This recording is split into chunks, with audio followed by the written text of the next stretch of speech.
भारत के इतिहास में कई महान व्यक्तित्व हुए हैं।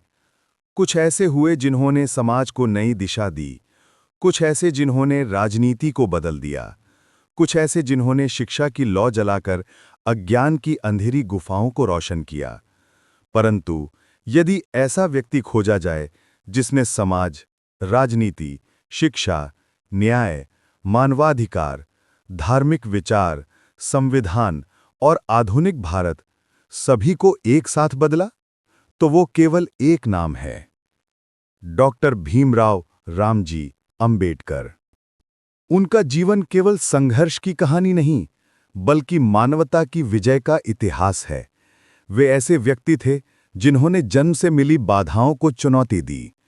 उन्होंने ये सिद्ध कर दिया कि मनुष्य का मूल्य उसके कर्मों से निर्धारित होता है, न कि उसके जन्म से।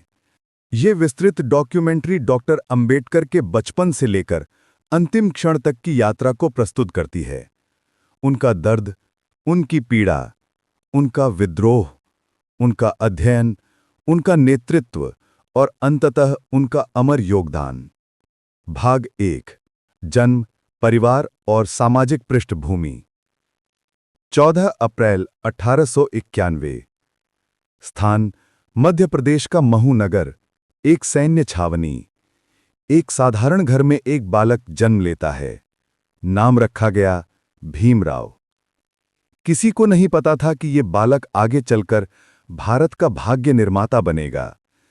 भीमराव के पिता रामजी मालोजी सकपाल सेना में सूबेदार थे। उनका स्वभाव कठोर अनुशासित था, परंतु वे शिक्षा के महत्व को भली भांति समझते थे। भीमराव की माता भीमाबाई अत्यंत सरल, स्नेही और धार्मिक स्वभाव की थीं। ये परिवार समाज में महार जाति से संबंधित था। उस दौर में भारत की सामाजिक संरचना जातिगत ऊंच नीच की गहरी खाई में विभाजित थी। महार समुदाय को अछूत माना जाता था। उनके लिए मंदिर प्रवेश, जल स्रोत, स्कूल, सार्वजनिक स्थान सब पर प्रतिबंध था। इस कठोर सामाजिक वातावरण में भीमराव का जन्म हुआ। ये वही वातावरण था जिसने आगे चलकर उनके मन में अन्याय के विरुद्ध विद्रोह की अग्नि प्रज्वलित की। भाग 2। बचपन की पीड़ा और दृढ़ता। भीमराव बचपन से ही तेज, जिज्ञासु और पढ़ने के इच्छुक थे, परंतु समाज का कठोर भेदभाव उनके हर कदम के साथ था। स्कूल में उन्हें फर्श पर बोरा बिछाकर बैठाया जाता था। कई बार बोरा भी नहीं मिलता तो वे जमीन पर ही बैठ जाते थे। शिक्षक उन्हें छूना पसंद नहीं करते थे। अन्य बच्चे उनसे दूरी बनाए रखते थे। यदि उन्हें प्यास लगती तो वे स्वयं पानी नहीं पी सकते थे। किसी ऊंची जाति का बालक या शिक्षक दया करके उन्हें ऊपर से पानी डालता। कभी कभी घंटों तक प्यासे रह जाना पड़ता है। ये दृश्य सुनने में जितना कठोर लगता है, भीमराव के लिए ये हर दिन की वास्तविकता थी। फिर भी वे पढ़ाई में पीछे नहीं रहे। उनकी आंखों में सीखने का उत्साह था। वे कठिन से कठिन प्रश्न पूछते और नए ज्ञान के लिए हमेशा तैयार रहते थे। उनके परिवार के लिए जीवन आसान नहीं था। कभी कभी शिक्षा के लिए आवश्यक सामग्री भी उपलब्ध नहीं थी, फिर भी उनका संकल्प अटूट था। भाग 3। छात्रवृत्ति, उच्च शिक्षा और नए सपने। 1907 में भीमराव ने मैट्रिक की परीक्षा प्रथम श्रेणी में उत्तीर्ण की। वो उनके समाज के इतिहास की एक अभूतपूर्व उपलब्धि थी। इस सफलता के बाद उन्हें एल्फिंस्टन कॉलेज मुंबई में प्रवेश मिला, परंतु आर्थिक स्थिति कमजोर थी। ऐसे समय में बड़ौदा राज्य के महाराजा सयाजीराव गायकवाड़ ने उनका जीवन बदल दिया। महाराजा ने डॉक्टर अंबेडकर को विदेश में उच्च शिक्षा के लिए छात्रवृत्ति दी और इसी के साथ आरंभ हुई उस युवा की यात्रा जो आगे चलकर दुनिया के सबसे महान बुद्धिजीवियों में एक बनना था। भाग 4। अमेरिका की धरती, नई सोच, नया दृष्टिकोण। 1913 में अंबेडकर अमेरिका पहुंचे। ये उनके जीवन का सबसे बड़ा मोड़ था। कोलंबिया विश्वविद्यालय में उन्होंने राजनीति, अर्थशास्त्र, समाजशास्त्र, दर्शन जैसे विषयों का गहन अध्ययन किया। उनके प्रिय शिक्षक प्रोफेसर जॉन डीवी थे। जॉन डीवी ने उन्हें लोकतंत्र, स्वतंत्रता, समान सामाजिक अधिकार और वैज्ञानिक दृष्टिकोण सिखाया। अंबेडकर ने डीवी से इतना सीखा कि वे जीवन भर उन्हें अपना गुरु मानते रहे। अमेरिका में उन्हें पहली बार वो सम्मान मिला जो भारत में उन्हें कभी नहीं मिला था। यहां कोई ये नहीं पूछता था कि वे किस जाति के हैं। यहां उन्हें मनुष्य माना जाता था, उनके विचारों को महत्व दिया जाता था, उनके प्रश्नों का उत्तर गंभीरता से दिया जाता था। इस अनुभव ने उनमें एक नई ऊर्जा और आत्मविश्वास पैदा किया। भाग 5। इंग्लैंड की यात्रा, गहन अध्ययन का युग। अमेरिका में अध्ययन पूरा करने के बाद वे लंदन गए। वहां उन्होंने विधि यानी कानून, अर्थशास्त्र, राजनीति विज्ञान का उच्च अध्ययन किया। उन्होंने लंदन स्कूल ऑफ इकोनॉमिक्स से डॉक्टरेट प्राप्त की।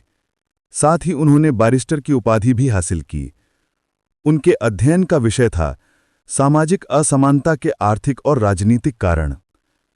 वे समझ चुके थे कि जाति, वर्ण और ऊंच नीच केवल सामाजिक अवधारणाएं नहीं हैं, बल्कि इनका आर्थिक संरचना पर भी गहरा प्रभाव है। भाग 7। भारत वापसी, संघर्षों का पुनरारंभ। उच्च शिक्षा प्राप्त कर जब वे भारत लौटे तो उन्हें लगा कि समाज उनकी योग्यता को स्वीकार करेगा, परंतु वास्तविकता बिल्कुल भिन्न थी। उनके सहकर्मी उनसे बातचीत तक नहीं करते थे। उनके लिए पानी का गिलास अलग रखा जाता था। भेदभाव पहले से अधिक कठोर प्रतीत होता था। अंबेडकर को यह समझ आने लगा कि भारत में केवल शिक्षा के आधार पर परिवर्तन संभव नहीं है, इसके लिए सामाजिक और राजनीतिक संघर्ष आवश्यक हैं। भाग 8। समाज सुधार आंदोलन, विद्रोह की पहली आवाज। 1927 में अंबेडकर ने महाड़ सत्याग्रह का नेतृत्व किया। ये आंदोलन इस बात के लिए था कि दलित समुदाय को सार्वजनिक तालाबों और कुओं से पानी लेने का अधिकार मिले। उन्होंने कहा, पानी पर किसी जाति का अधिकार नहीं हो सकता। पानी प्रकृति की देन है, ये सबका है। इसके बाद उन्होंने मनुस्मृति दहन किया। ये प्रतीकात्मक घटना सामाजिक अन्याय के विरुद्ध एक बड़ा कदम थी। उन्होंने साफ कहा, जो पुस्तक मनुष्य को मनुष्य नहीं मानती, वो हमारे सम्मान को नष्ट करती है। उनके विचार स्पष्ट, तर्कपूर्ण और साहसीपूर्ण थे। भाग 9। राजनैतिक संघर्ष, गोलमेज सम्मेलन से उठी आवाज। 1930 से 1932 के बीच अंबेडकर ने लंदन में आयोजित गोलमेज सम्मेलन में भाग लिया। उन्होंने ब्रिटिश सरकार और भारतीय नेताओं के सामने दलित समुदाय के अधिकारों की मांग रखी। उनका तर्क था कि राजनीतिक अधिकार के बिना सामाजिक अधिकार अधूरे हैं। उनकी मांग थी स्वतंत्र प्रतिनिधित्व, सुरक्षित राजनीतिक सीटें, शिक्षा के अधिकार, सामाजिक सुरक्षा। उनकी आवाज इतनी प्रभावी थी कि पूरी दुनिया ने भारत की सामाजिक व्यवस्था को नए दृष्टिकोण से देखना शुरू किया।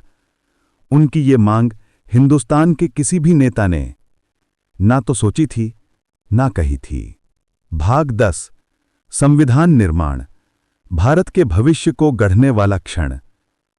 1947 भारत स्वतंत्र हुआ। देश के भविष्य को सुरक्षित करने के लिए एक ऐसे संविधान की आवश्यकता थी जो सभी को समान अधिकार दे सके।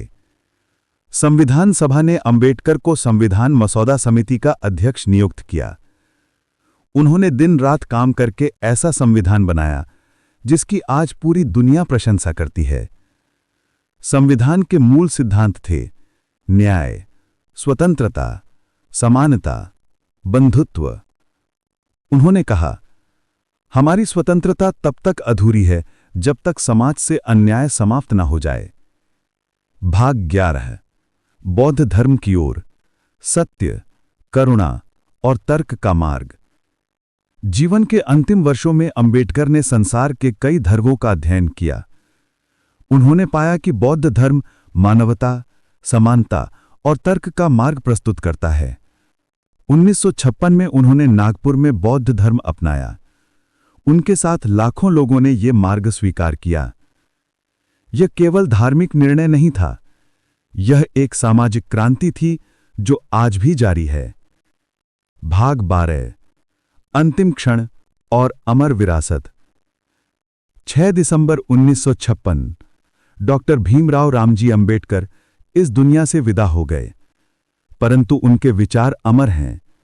उनकी लिखी पुस्तकें, भाषण, लेख, आंदोलनों और संविधान में उनके विचार आज भी जीवित हैं। उनका जीवन हमें यह सिखाता है कि संघर्ष से भागो मत। शिक्षा सबसे बड़ा हथियार है। अन्याय के विरुद्ध आवाज उठाना ही सच्चा धर्म है।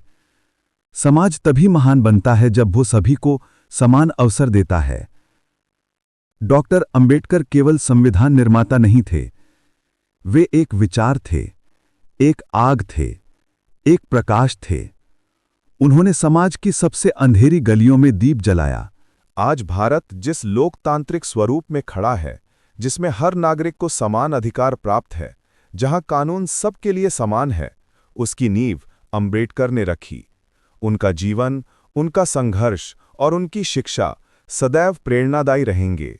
अगर आपको ये वीडियो पसंद आया हो तो इसे लाइक करें और हमारे चैनल को सब्सक्राइब करना बिल्कुल ना भूलें। बेल आइकॉन दबाइए ताकि हमारी नई वीडियो की नोटिफिकेशन आपको सबसे पहले मिले। धन्यवाद।